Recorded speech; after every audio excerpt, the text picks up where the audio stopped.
تابع التابعين وإلى العلماء والنقباء والنجباء وإلى أولياء الصالحين وإلى آبائنا وأمهاتنا وإلى المسلمين والمسلمات والمؤمنين والمؤمنات وخصوصا إلى شيخنا الحجاة الإسلام أبي حامد محمد ابن محمد الغزالي رحمه الله تعالى بسير الفاتحة. الحمد لله رب العالمين.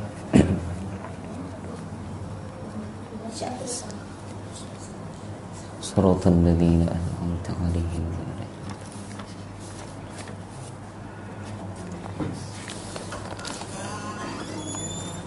إن الحمد لله نحمده ونستعينه ونستهديه ونستغفره ونؤمن به ونتوكل عليه ونعوذ بالله من شرور أنفسنا ومن سيئات أعمالنا. من يهده الله فلا مضل له ومن يضلله فلا هادي له. نشهد أن لا إله إلا الله وحده لا شريك له ونشهد أن سيدنا ونبينا ومولانا وحبيبنا وطبيبنا وإمامنا محمدا عبده ورسوله لا نبي بعده.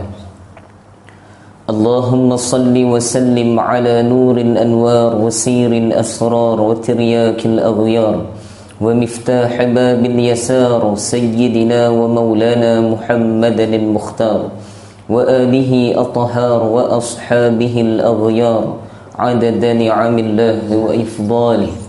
فقال سبحانك لا علم لنا إلا ما علمتنا إنك أنت العليم الحكيم. فقال رب اشرح لي صدري ويسر لي أمري واحلل عقدة من لساني يفقه قولي. اللهم اغفر لنا ما قدمنا وما أخرنا وما أصرنا وما أعلنا وما أسرفنا وما أنت أعلم به منا. أنت مقدم وأنت مؤخر لا إله إلا أنت يا مقلب القلوب ثبت قلوبنا على دينك وعلى طاعتك. سبحانك إنا كنا من الظالمين ولا حول ولا قوة إلا بالله العلي العظيم. أما بعد. Sahabul fadilah, para alim ulama, para asatizah yang saya muliakan, tuan pengurusi barisan jawatan kuasa madrasah Jumaat Raudah, seterusnya barisan imam Bilal, muslimin muslimat yang dirahmati Allah Subhanahu wa taala. Pertama sekali syukur pada Allah Subhanahu wa taala, antara rahim daripada Allah Subhanahu wa taala. Allah masih beri peluang kepada kita untuk menuntut ilmu agama Allah Subhanahu wa taala. Dan yang kedua, saya mohon maaf kelewatan, walaupun saya seorang, biasanya seorang ni cepat sikit, kelewatan sedikit. Mohon doakan untuk ayahanda saya yang tercinta, sedang sekarang di hospital, suspek mind stroke. Semoga Allah Ta'ala memberi kesihatan yang cepat pada dia. Alhamdulillah hari Sabtu itu masuk, hari ini dah beransur pulih dah. Khair. Amma habislah qadimah. Pertama sekali syukur pada Allah. Yang kedua, yang ketiga, kita masih diberi peluang lagi untuk menuntut ilmu agama Allah Ta'ala. Dan setiap yaumul rabi' ataupun pada hari Rabu ini, Allah beri peluang kita mengajar ilmu tasawuf. Bukan tasawuf, tasawuf. Tasawuf tu lain. Nanti lain yang pergi kan. Tasawuf, ilmu yang mana dinamakan oleh para ulama juga dengan tazkiyatun nafs. Lain je, nama lain tapi benda yang sama. Kita tinggalkan mereka yang mengkritik ilmu tasawuf, kita tinggalkan jauh-jauh mereka ini. Kita anggap saja mereka ini tidak wujud. Ini bukan saya cakap, ini para ulama kita cakap. Antara dia Syekh Ali Jum'ah Fidahullah Ta'ala, juga para tonton guru kita. Kalau kita layan mereka yang sengaja datangkan keraguan terhadap ulama, tinggalkan. Boleh? Jangan kita terkesan pula. Jangan. Ilmu tasawuf ini bukan ulama yang buat. Bagi dia Nabi SAW yang syarahkan kepada kita, yakni melalui hadis Jibril alaihi salam. Kalau kita mengaji dalam Matan Arba'in Al-Imam Nawawi rahimahullah ta'ala, hadis 40, juga dalam kitab-kitab hadis yang lain tentang hadisnya ditanyakan tentang Islam, iman dan ihsan. Maka ihsan itu anta'budallah ka'annaka tarah fa in lam takun tarahu fa innahu yarak. Hendaklah kamu beribadat kepada Allah Ta'ala seumpama kamu melihat Allah Ta'ala. Fa innahu yarak. Dan kalau kamu tak mampu melihat Allah Ta'ala, kata Nabi, seumpama kamu kena yakin bahawa Allah melihat kamu. Nak melihat Allah ni macam mana? Ini dibahas di dalam tasawuf, ataupun dinamakan dengan ilmu ihsan. Jadi ni semua ada dalil daripada baginda Nabi sallallahu alaihi wasallam. Boleh semua insya-Allah, jangan terkesan. Habis. Kita sambung pengajian kitab kita ke surat 47. Bismillahirrahmanirrahim. Qala musannif rahimahullahu ta'ala, nafa'ana bihi wa bi'ulumihi fid darain amin. Ila an qala. Kita sampai kepada doa Nabi Isa alaihi salam. Nabi Isa alaihi salam. Minggu lepas kita dah bahas panjang. Siapa dia Nabi Isa alaihi salam? Siapa ibu Nabi Isa alaihi salam? Siapa bapa Nabi Isa alaihi salam? Nabi Isa ada bapa ke? Tak ada. Ada tu berat lah, kena ruqyah. Kena ruqyah tu. Baca ayat kursi 1000 kali tu. Kemudian atuk dan neneknya Nabi Isa alaihi salam. Siapa tuan-tuan ingat lagi? Imran. Dan isterinya sudah. Siapa pula? Aku ingat tu. Tapi tak sampai pula malam ni. Siapa? Hanna Haywa alaihimassalam. Dapat? Kisah dia dah panjang dah kita bahaskan. Semoga dia menjadi ibrah kepada kita, bagi mereka yang dah ada anak dan bakal ada anak, dan mungkin anak dah umur 40 pun boleh beramal juga dengan niat kepada Allah Subhanahu wa ta'ala. Ni kena jaga. Habis. Berkata Imam Ghazali rahimahullahu ta'ala yang dinaqalkan daripada doanya Nabi Isa alaihi salam, atasnya salam sejahtera, special hanya untuk Rasulullah sallallahu alaihi wasallam dengan gelaran sallallahu alaihi wasallam. Kenapa? Kerana baginda Nabi sallallahu alaihi wasallam sahaja yang diwartakan oleh Allah Taala di dalam Al-Quran, yang mana Allah Taala berselawat secara khusus kepada baginda Nabi sallallahu alaihi wasallam. Bahkan para ulama di dalam nahwu dan saraf, kalau kita belajar balaghah ataupun lughatul arabiyyah, Allah menggunakan lafaz yusalluna 'alan nabi. Yusalluna 'alan nabi. Yusallu dengan makna tajaddud. Bukan fa'il mudhari' saja, tajaddud. Tajaddud ni apa? Berterusan. Sebab tu sehingga para ulama sebut, kalau ditanya, sebagian ulama akidah sebut pada kita, kalau ditanya apa yang Allah Ta'ala sedang lakukan sekarang, maka sebagian ulama kata melalui ayat ini Allah sedang berselawat kepada baginda Nabi sallallahu alaihi wasallam. Sebab yusalluna 'alan nabi. Dapat? Adapun kita ini, itu pembahasan dalam akidah pula. Berselawat kepada baginda Nabi sallallahu alaihi wasallam. Bagaimana selawat Allah Ta'ala kepada baginda Nabi? Dengan jalan menurunkan rahmat kepada baginda Nabi sallallahu alaihi wasallam. Habis. Dan juga nama Muhammad itu pun dibahaskan oleh para ulama.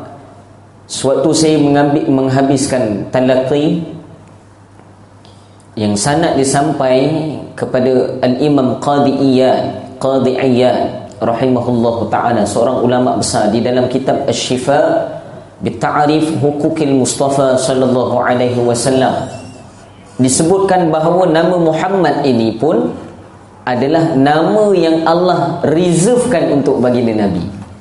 Maksudnya Allah simpan nama Muhammad ini.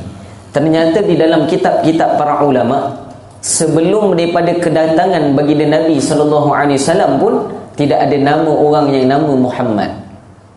Kecuali Rasulullah sallallahu alaihi wasallam. Special. Orang pertama yang menggunakan nama Muhammad itu sendiri. Cerita tu panjanglah kalau kita nak kisahkan.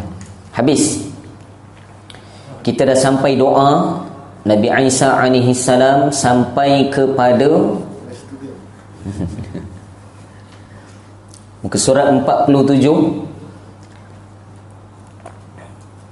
Dan jangan engkau jadikan dunia ini sebesar-besar cita-citaku. Betul? 1, 2, 3, 4 daripada bawah. Baris yang keempat daripada bawah.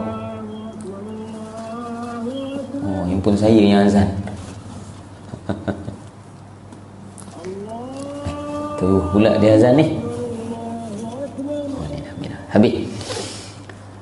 Jangan engkau jadikan, ya Allah, jangan engkau jadikan dunia ini sebesar-besar cita-citaku, dan jangan pula engkau jadikan dunia ini kesudahan daripada ilmuku. Allahu Akbar. Ini doa siapa? Nabi Isa alaihissalam. Di dalam riwayat pernah diceritakan Nabi Isa alaihissalam berjalan bersama dengan Hawariyun. Siapa Hawariyun? Pengikut setia Nabi Isa alaihissalam. Di dalam riwayat berjalannya Nabi Isa alaihissalam ini disebut di dalam kitab Imam Ghazali, juga dibahaskan oleh para ulama di dalam kitab Mukasyafatul Qulub lil Imam Al-Ghazali rahimahullahu taala, juga di dalam Ihya Ulumuddin juga diriwayatkan perkara yang sama, bab pada menyatakan tercelanya dunia. Nabi Isa AS satu hari dia berjalan bersama dengan Hawariyun. Di dalam riwayat, bila berjalannya Nabi Isa AS, lalu di samping kambing yang telah mati, dalam riwayat bangkai kambing. Di dalam riwayat disebut oleh para ulama, Nabi Isa AS berjalan tanpa menutup hidung. Tak tutup hidung. Sedangkan kambing tadi busuk. Nabi Isa AS tidak tutup hidung, berjalan dia sahaja. Lalu Hawariyun dalam riwayat, mereka semua tutup hidung, berjalan sekali tutup hidung mereka, sehinggalah sampai ke hujung perjalanan, melepasi pada bangkai kambing tadi. Maka ditanya Hawariyun, bertanya Hawariyun ini kepada baginda Isa alaihissalam, wahai Nabi Isa, wahai Nabiullah, kenapa ketika kamu berlalu di samping kambing tadi kamu tidak menutup hidung?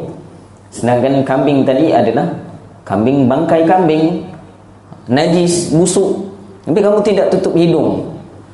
Dijawab oleh Nabi Isa alaihissalam, kerana apa? Kerana dimisalkan Allah Ta'ala ini dengan dunia adalah seumpama bangkai ini tadi. Maka setiap daripada kita ini, kalau nampak hakikat sebenar dunia ini bagaimana di sisi Allah Subhanahu wa Ta'ala, maka semua pada kita akan tutup hidung macam mana Hawariyun.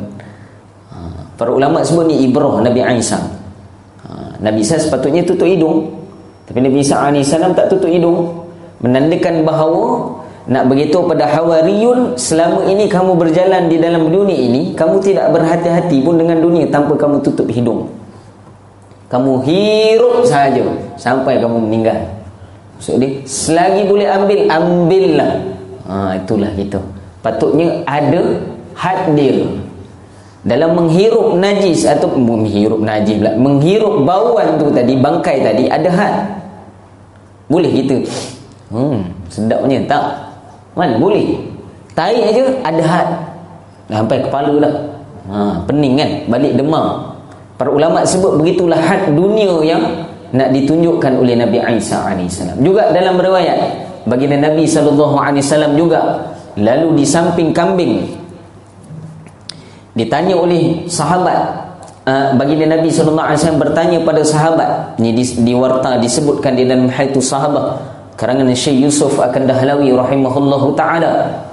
Ketika itu Rasulullah bertanya kepada sahabat, wahai sahabat, kamu nak tak aku jual kambing ni pada kamu? Berapa yang kamu sanggup bayar?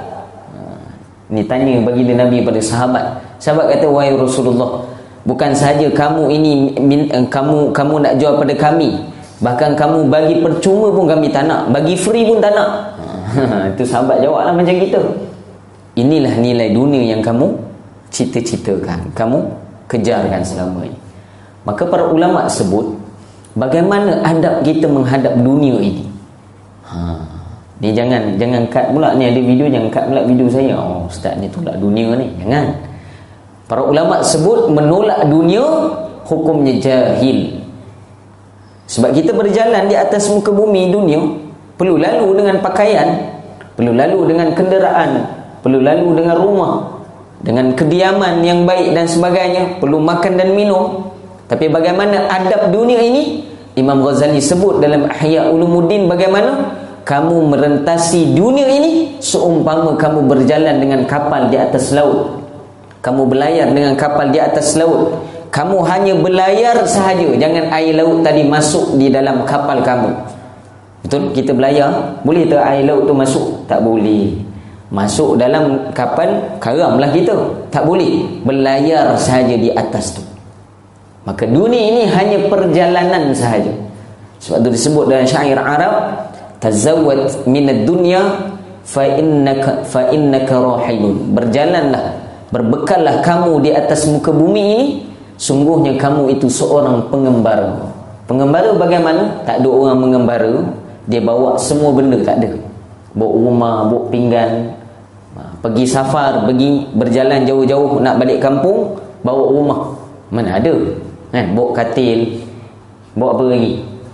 Bawa kuih, bawa macam-macam lah, bawa dapur, bawa gas. Tak ada. Para ulama sebut kita bawa perkara yang kita rasa ia perlu bagi kita. Itulah dunia. Dapat? Ni adab kita dengan dunia. Habis ustaz, saya usaha banyak-banyak ni macam mana? Macam nak buat ni ustaz dah lebih. Tak salah, asalkan perkara tadi menjadi mazratul akhirah, menjadi jambatan kepada akhirat, maka perkara tadi akan menjadi manfaat untuk kita. Beli kereta, bawa datang masjid, mazratul akhirah. Beli motor, bawa datang masjid, bawa datang masjidmu, mazratul akhirah, jambatan kepada akhirat, dapat pahala. Bahkan Tok Guru saya sebut, nak barang ni tahan lama, bawa dia datang rumah Allah Ta'ala, insya-Allah tahan lama. Cubalah. Tak cuba macam mana nak tahu kan? Dan para ulama juga sebut setiap perkara yang ada di dalam rumah kita semua ditanya oleh Allah Subhanahu Wa Ta'ala. Siapa rajin menyimpan tu jaga-jaga lah. Menyimpan banyak aja kan. Polisterin pun simpan. Kenapa ni cucu tanya, Nenek polisterin ni dah season ke berapa ni? Tak tahulah. Janganlah buang ni. Ini waktu pertama kali nenek jumpa dengan atuk. Besok kalau boleh jawab dengan Allah Ta'ala macam tu mujurlah. Syukurlah kalau boleh jawab. Kalau tak boleh jawab, tak tahulah. Para ulama sebut setiap perkara yang kita ada semua ditanya oleh Allah Subhanahu Wa Ta'ala. Maka gunakan dia untuk manfaat akhirat.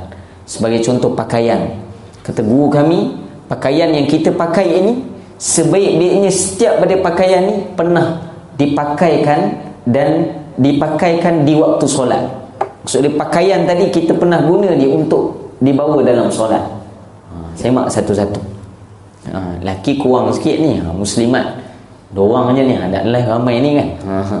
Gunakan pakaian kita ini untuk ibadat kepada Allah Subhanahu Wa Ta'ala. Jaga-jaga.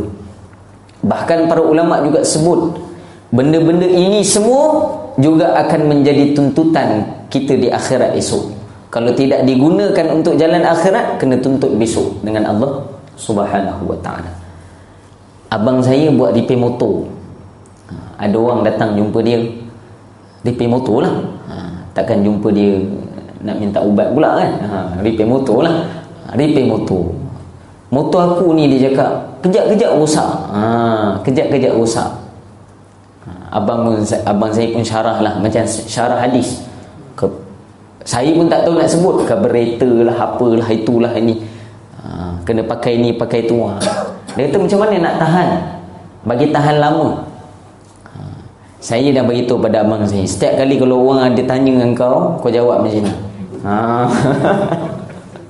Astagfirullah. Macam mana nak tahu perkara tadi tahan lama? Bawa datang masjid. Habis. Abang nak tahan lama motor abang, bawa masjid, insya-Allah. Wah, kau pandai kau sekarang Tak pernah yang kena dia, tak saya kan, yang kena dia. Dan motor, kalau kita lihat, bukan motor saja, benda-benda dunia ini, kalau kita gunakan dia atas perkara yang maksiat kepada Allah Ta'ala, insya-Allah tak tahan lama. Adanya masalah. Adanya masalah. Orang kalau datang dengan saya, motor masalah. Ni ada masalah ni.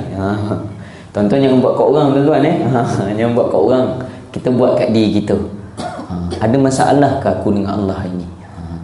Inilah tasawuf, melihat diri kita. Imam Ghazali rahimahullah ta'ala sebut, maksud menuntut ilmu apa? 3 perkara. Antara daripada 3 perkara ni apa?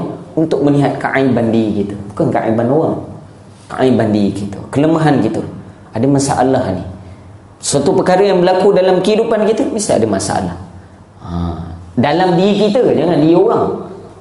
Ni motor rosak kan, tepi jalan, jumpa orang pula. Ni abang ni ada buat apa-apa ke kat motor? Ada buat pergi mana-mana ni, tu jadi macam ni. Jangan. Cakap tu untuk diri kita. Boleh? Yang baik tak apa.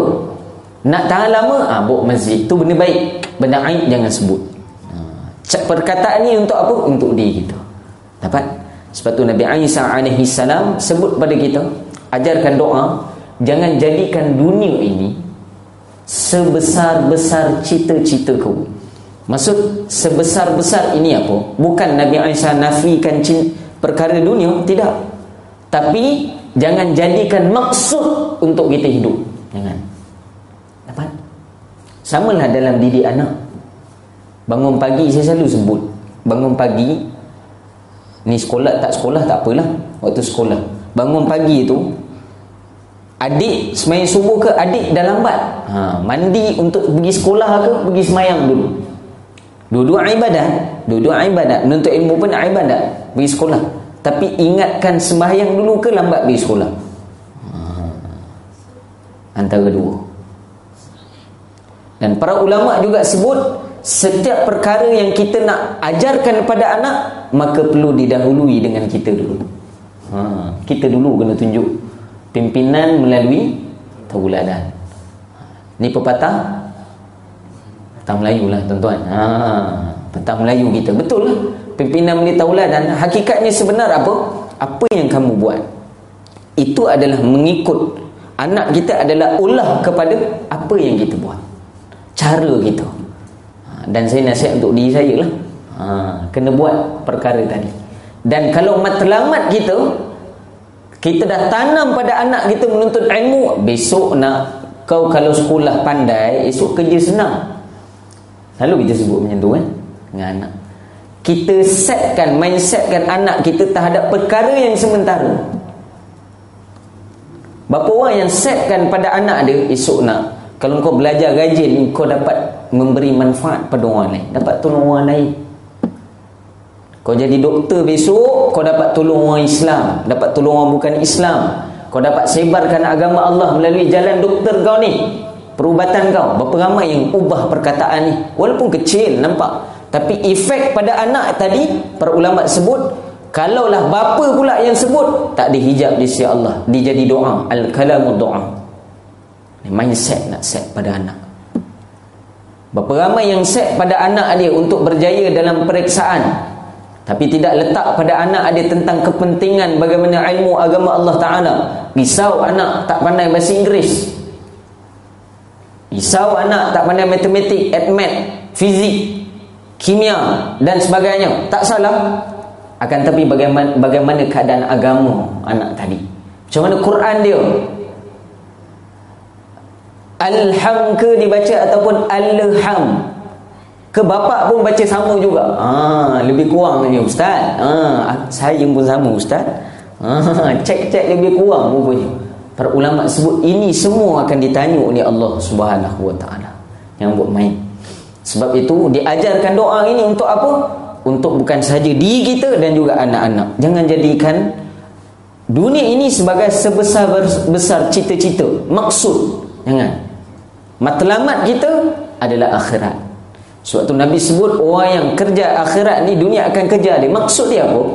Mereka yang menjaga solat, berapa ramai yang tak dapat motivasi daripada solat. Kalau kita belajar pada hakikat solat, Nabi ajar kepada kita orang yang datang awal menunggu waktu solat. Kana fis solah, seumpama dia ni dalam solat. Maksud dia apa? Nabi ajar datang awal dalam sembahyang. Sebelum sembahyang dah datang dah. Cuba amal dalam kehidupan. Sebelum pergi kerja dah datang awal dah dulu. Nak pergi kerja dulu datang awal dah. Nak mula saja dah datang. Sebab apa? Solat ajar macam tu. Sebab tu hakikat yang disebut oleh Syekh Ilyas Al-Kandahlawi rahimahullahu ta'ala, bapa kepada Syekh Yusuf Al-Kandahlawi rahimahullahu ta'ala, dia ajarkan hakikat solat yang sebenar apa dia?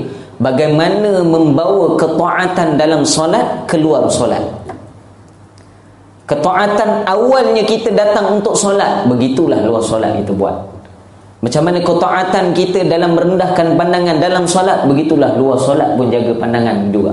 Di dalam solat tidak ada putus zikir kepada Allah Ta'ala, samalah luar solat pun kita buat perkara yang sama. Dalam solat berkejar kita di hadapan saf yang pertama, yakni mengejar pada kebaikan, sama juga di luar solat mengejar pada perkara yang kebaikan.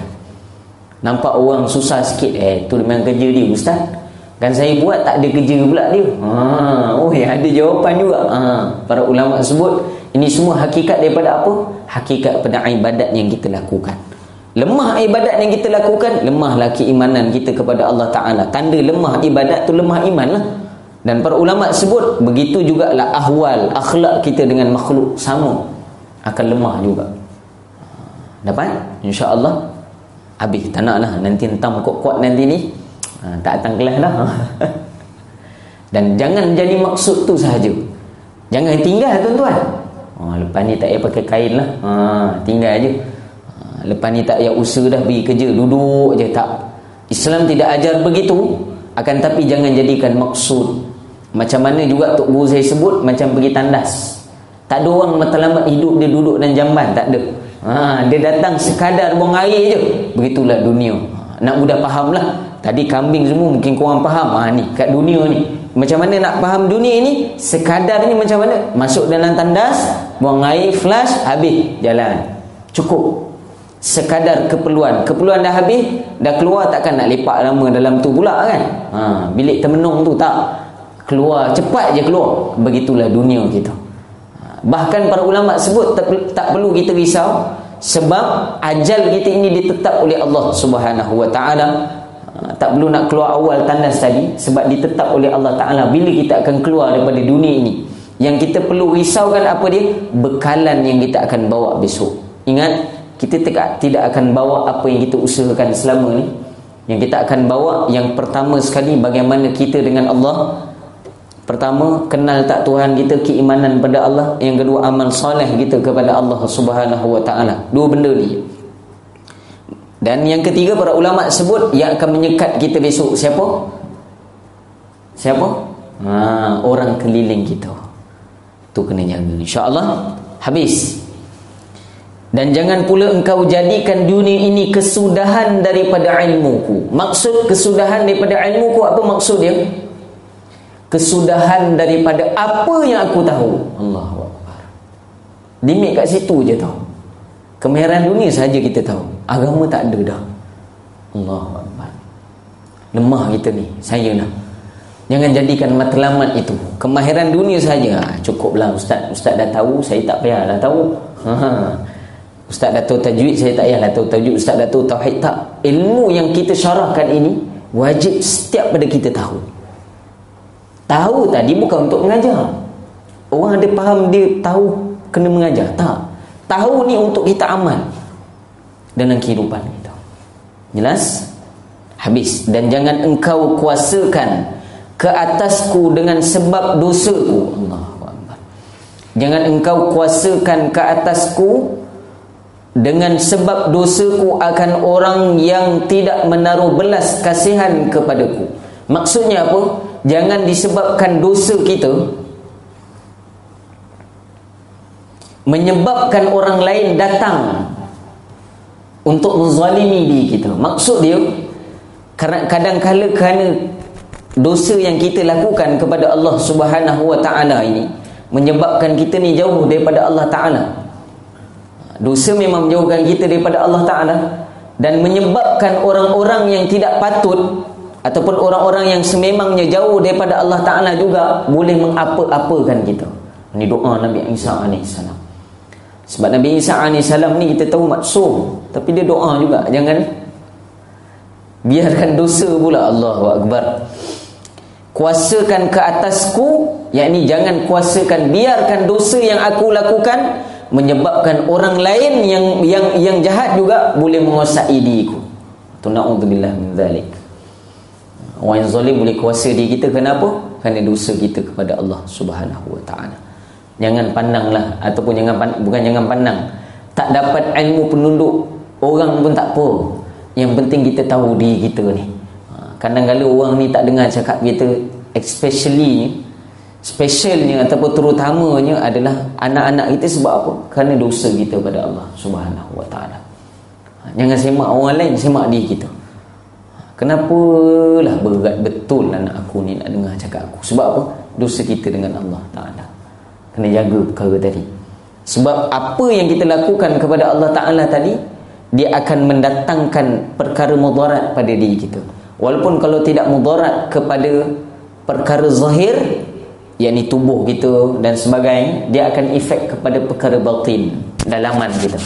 Orang susah dengar cakap, terutama isteri ataupun suami kan susah. Maksud dia isteri ni bukanlah nak suami dengar cakap dia, tak. Sekurang-kurangnya boleh terima pandangan, pendapat dia. Para ulama sebut kerana apa kadang-kadang? Kerana dosa kita kepada Allah Subhanahu wa ta'ala. Sebab itu para ulama sebut jangan putus. Setiap kali sebelum tidur istighfar kepada Allah Subhanahu wa ta'ala. Istighfar. Astaghfirullahalazim, astaghfirullahalazim, astaghfirullah pun cukup dah. Astaghfirullahalazim allazi la ilaha illa wal hayyul qayyum. Itu pun lagi afdal, yang panjang. Kan kita malas kan, beratlah ustaz, 100 pula tu. Cukuplah astaghfirullah pun cukup. Dan paling afdal para ulama juga sebut banyakkan la ilaha illa anta subhanaka inni kuntu minaz zalimin. Para ulama sebut dengan zikir ini Allah Ta'ala akan permudahkan urusan kita. Kenapa?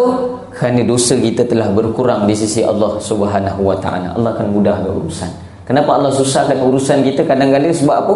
Sebab dosa kita banyak dengan Allah Subhanahu wa ta'ala. Dapat? Ini untuk diri kita ni, bukan untuk orang lain. Jelas? Habis. Saya tak nak bahas doa panjang-panjang ni, kan tak bergerak nanti kitab kita.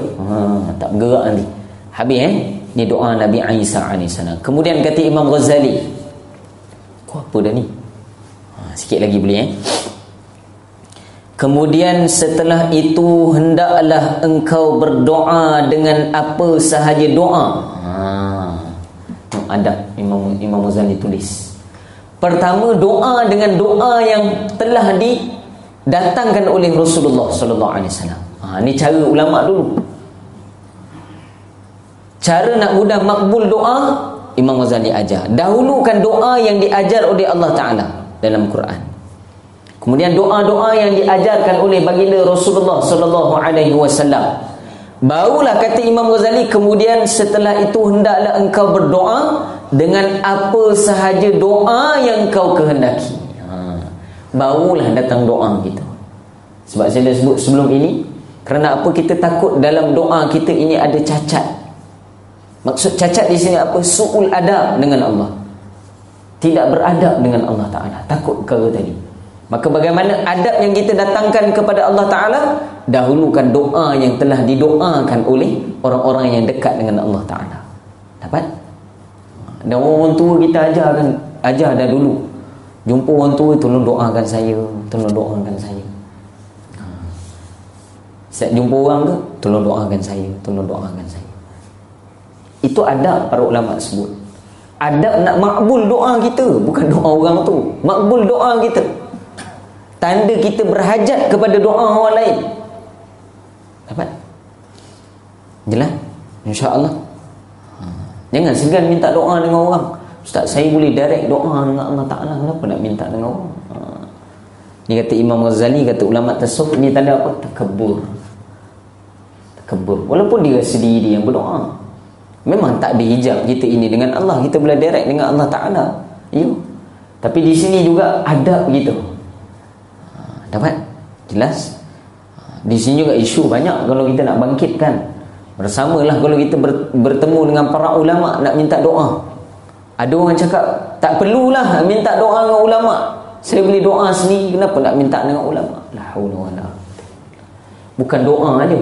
Nabi SAW ajar, lahir dia anak, para sahabat diajar oleh baginda Nabi buat apa pada anak tadi dalam tempoh 7 hari?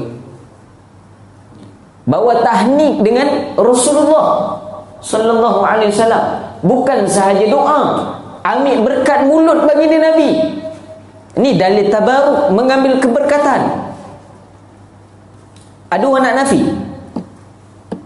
Ini dalil tabaruk, mengambil keberkatan para ulama melalui jalannya Rasulullah sallallahu alaihi wasallam. Adakah Nabi saja yang bertahnik? Nabi saja boleh tahnik? Tidak. Bahkan orang alim di kalangan umat baginda Nabi ni juga boleh bertahnik kepada budak-budak. Ustaz, saya dah tua, boleh tahnik ke? Boleh lah, tapi janganlah suruh jari tu masuk dalam mulut. Minta berkat makanan tu sedikit. Saya ambil peluang waktu saya bawa anak saya pergi tahnik dengan para masyayikh Habib Madin dan sebagainya. Ambil peluang tu, akhir sekali ustaz, saya ada satu lagi hajat. Hajat apa tu? Bagi kurma, ustaz gigit sikit bagi kat saya. Adab kita dengan para ulama. Sebab kita tahu mulut mereka ni daripada pagi, daripada bangun tidur itu sampai tidur balik, insya-Allah semuanya kalam Allah, kalam Rasul. Mulut kita ni kita tahulah keadaan kita, apa yang kita kata hari-hari. Yakin ke? Kita yakin ke kita punya perkataan ni memang terjaga? Sebab itu ada talian dengan para ulama. Jelas? Habis. Selepas itu berdoa dengan doa kita. Ini adab. Jelas? Dan kalau dalam adab, kata guru kami Tuan Guru Haji Idris bin Ibrahim, doa ini pertama tanda makbul, pertama sekali awalnya ada puji Allah. Saya pernah sebut dulu, puji Allah pertama. Yang kedua selawat kepada Rasulullah sallallahu alaihi wasallam. Ketiga mendoakan kedua ibu bapa. Ini bagian dalam live ni, kalau para asatizah, ustaz-ustaz yang tengok, mungkin sahabat saya tengok. Para ulama juga sebut, ada kala kadang-kadang kita jadi imam, kita takut doa sama. Kenapa takut doa sama? Takut orang kata pada kita pula, ustaz ni doa sama je. Takut orang kata kat kita, la haula wala quwwata illa billah. Lemah gitu ni. Kita tak takut apa yang Allah kata pada kita. Patutnya itulah selalu nak minta dengan Allah Ta'ala. Pertama doa, puji Allah, puji Rasul, selawat pada Nabi. Kemudian doa pada kedua ibu bapa.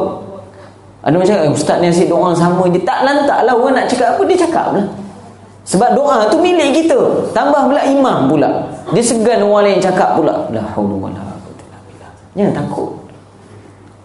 Benda yang diajarkan oleh para ulama cukup. Tambahlah jadi imam pula, dia takut dengan makmum pula. La haula wala. Jangan. Imam ini bukan pihak jawi yang nanti. Jangan pandang tu rendah sangat. Allah yang pilih. Ingat, jadi imam ni sebab sijil kita. Berapa ramai yang ada degree lebih baik pada kita lagi, bacaan dia lebih sempurna pada kita. Kenapa kita dipilih? Allah yang pilih. Dan jadi imam pula, adabnya kita ini adalah ta'limul ummah, mengajarkan umat apa yang kita belajar. Bukan umat ajar kita pula, komen sikit habis dah. Collect. Ini adab. Dan bagi adab sebagai imam pula, masuk imam pula. Adab sebagai imam pula, kalau diberitahu tentang ilmiah, terimalah. Jangan marah pula. Marah pula, saya mengaji 10 tahun. Awak pun mengaji kuliah maghrib isyak aja. Jangan cakap macam tu. Ni ada orang berilmu. Dapat? Jelas? Dapat semua insya-Allah Jangan takut nak doa ni, insya-Allah. Doa dengan adab yang diajarkan oleh ulama. Boleh? Sebab kita tak pandai, mengaku je tak pandai, memang tak pandai. Kemudian daripada segala doa yang masyhur, kemudian setelah itu hendaklah engkau berdoa dengan apa sahaja doa yang engkau kehendaki daripada segala doa yang masyhur. Maksud masyhur di sini dengan doa yang kamu tahulah. Dan hendaklah engkau hafaz, ataupun dalam kurungan Syekh Fahmi Zamzam sebut hafal. Hafaz tu hafal lah. Hafaz kalau dalam terjemah yang betul adalah memelihara doa tadi. Bukan saja ingat, tapi memelihara. Doa yang telah kami tuliskan di dalam fasal ad-da'wat. Ad-da'wat adalah jamak. Doa itu singular, mufrad.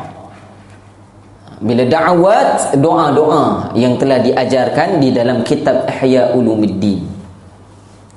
Dapat? InsyaAllah ini ada. Boleh?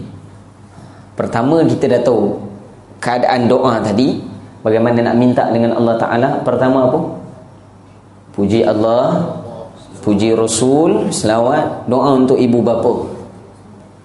Kemudian barulah doa yang diajarkan. Kemudian tutup dengan Rabbana atina fid dunya hasanah wa fil akhirati hasanah wa qina adzabannar. Barulah sallallahu ala sayyidina Muhammad wa ala alihi wasallam. Alhamdulillah rabbil alamin. Insyaallah makbul doa. Ini ada. Boleh jelas? Jelas? Nampak semua? Wallahu a'lam. Apalah. Boleh turun dah ni kan, dah naik, tak boleh turun pula. InsyaAllah. Dan perkara yang paling penting juga, di samping doa yang kita baca di dalam kitab ini, paling baik kita hafal doa ini. Dan saya lupa nak maklum dulu juga, jangan lupa untuk kita panggil ahli keluarga kita. Lepas kita dah baca, saya dah sebut dah, bila kita baca bersama di dalam pengajian ini, maka dia turut serta dengan ijazah sanad yang saya ambil pada guru-guru. Maka ijazah sanad juga perlu kita sampai kepada ahli keluarga kita. Bukan nak ngajar, jangan syarah je saya kan, pening nanti kan. Apa ustaz cakap hari tu entah. Cukuplah kita bawa ahli keluarga doa sama-sama. Jom tanda tangan ayah nak doa. Jom tanda tangan mak nak doa sikit.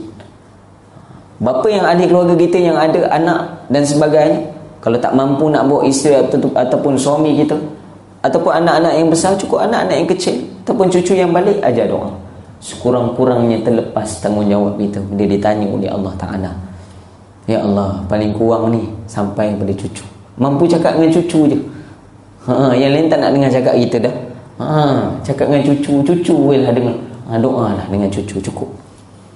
Maka ini juga menjadi alasan jawapan kita depan Allah Subhanahu Wa Ta'ala. Ingat, depan Allah tak terlepas kita. Tak lepas. Setiap orang tak lepas. Termasuk yang bercakap kat depan ni, tak lepas gitu. Lebih-lebih lagi berkaitan dengan agama, lagi tak lepas. Kena jaga. InsyaAllah. InsyaAllah semua. Wallahu a'lam. Ada soalan? Tolong datang minggu depan. Kita dah masuk fasal pada waktu. Waktu ini penting, sebab kita akan syarahkan waktu-waktu yang didatangkan oleh para ulama, yang mana satu waktu yang dibuka pintu langit Allah Ta'ala. Kita dah bahaskan tentang adab doa, cara nak doa dengan Allah. Boleh? Macam mana nak belajar? Saya dalam gabungan pelajar Melayu Semenanjung dululah, ada seminar pula buat proposal, kertas kerja, nak minta bantuan macam mana tu. Nak minta bantuan ni dekat persatuan ni, dekat badan ni, dekat ni. Nak minta tu kena ada cara. Awal kena buat surat macam mana, head letter kena ada. Pening lah kepala. Head letter kena ada. Tu tuan, puan, datuk, datin tu kena tulis betul-betul. Assalamualaikum tu bukan saja bul, kena pula italik letak betul-betul tempat dia. Tulisan ni macam mana, nombor macam mana. Lepas tu hajat kita macam mana, awal ayat bunga tu macam mana nak buat. Barulah cerita tajuk, barulah cerita isi kandungan tu berapa banyak nak minta. Akhir si ada akhir lagi kan. Segala apa kerjasama pada tuan puan amatlah. Ayat tu pun kena karang juga. Kemudian yang benar tu pun tak valid yang benar. Kan tulis yang berusaha, yang berkhidmat, yang ikhlas pun tak valid dah. Yang ikhlas, yang dicintai, surat-surat yang tidak rasmi tak boleh letak, dia cakap. Siap kena letak nombor telefon lagi dan sebagainya. Itu adab kita minta dengan manusia. Adab kita minta dengan Allah tak ada adab. Pencipta manusia tadi tak ada adab. Tak ada waktu ke? Tak ada cara ke nak minta? Bagaimana cara nak minta tak ada ke? Boleh minta macam tu je. Mana-mana jalan lebih kurang angkat tangan sahaja. Boleh secara umum. Umumlah dapat. Marah pula tu tak dapat dah doa dah ustaz. Banyak kali doa dah. Tak dapat pun ustaz. Dia cakap macam tu pula. Kita tanya adab, dah sudah tak dapat jawab. Kadang-kadang sebab apa? Adab kita dengan Allah tak jaga. Boleh insya-Allah. Adab tadi saya dah sebut, itu semua adab kita. Bahkan disebut oleh guru saya juga, sebaik-baiknya juga letak nama. Letak nama dalam doa. Ya Allah, berilah kepada aku anak-anak yang saleh. Umum. Betul? Ya Allah, berilah kepada anakku ini Nur Zainab Az-Zahra, seorang anak yang saleh. Lain, beza dia. Seumpama kata guru saya dalam majlis yang saya muliakan, Tuan Haji Zul, lain rasa dia. Yang saya muliakan Tuan Pengurusi, bawah sikit rasa dia. Contoh boleh faham Yang saya muliakan seluruh jemaah, tak sebut pengurusi, lain rasa dia. Betul? Tak Haji Zul dia tasawuf dah, tak kisah dah. Okey dah. Contoh, betul? Kalau dalam majlis rasmi lagi ada orang-orang besar disebut nama kita. Bukan nama kita saja, nama panjang, gelaran yang ada pada kita. Macam mana kita rasa? Macam itulah anak. Macam itulah nama yang disebut depan Allah. Ingat tak ada orang dengar ke kat langit tu? Naik tunggal macam tu. Macam hilang. Tak. Seluruh penduduk langit dengar tu apa kita doa tu. Kan kita baca dalam Fadail Ramadan kan? Setiap doa ni Allah akan ingatkan balik kat kita.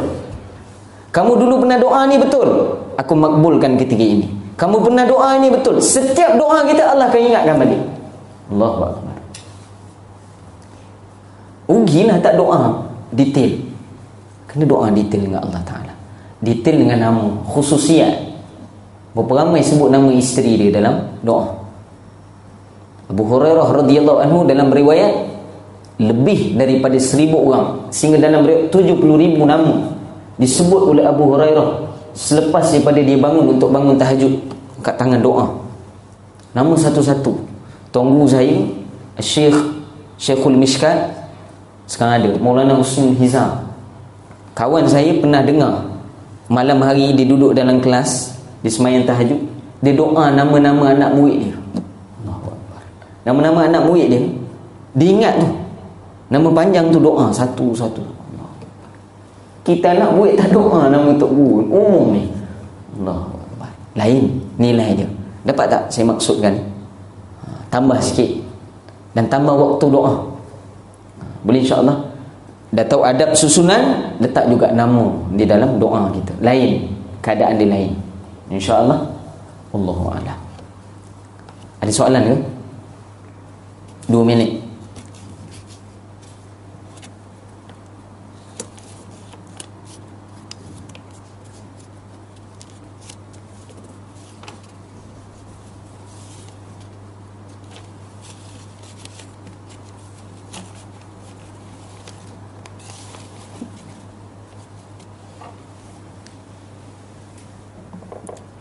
Tak ada insya-Allah. Khair, faham betul ni.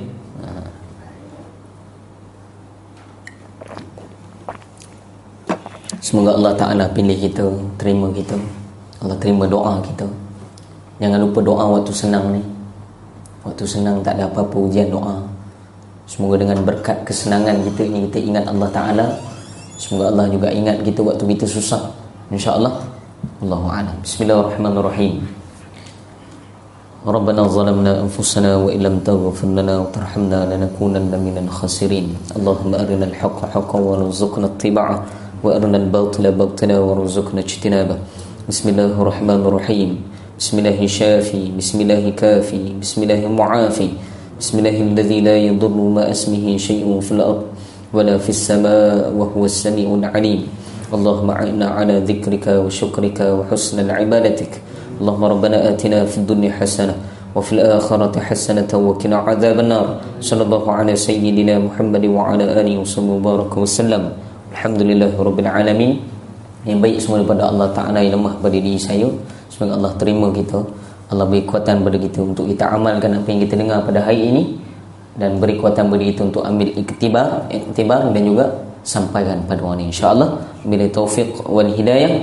Wassalamualaikum warahmatullahi taala wabarakatuh.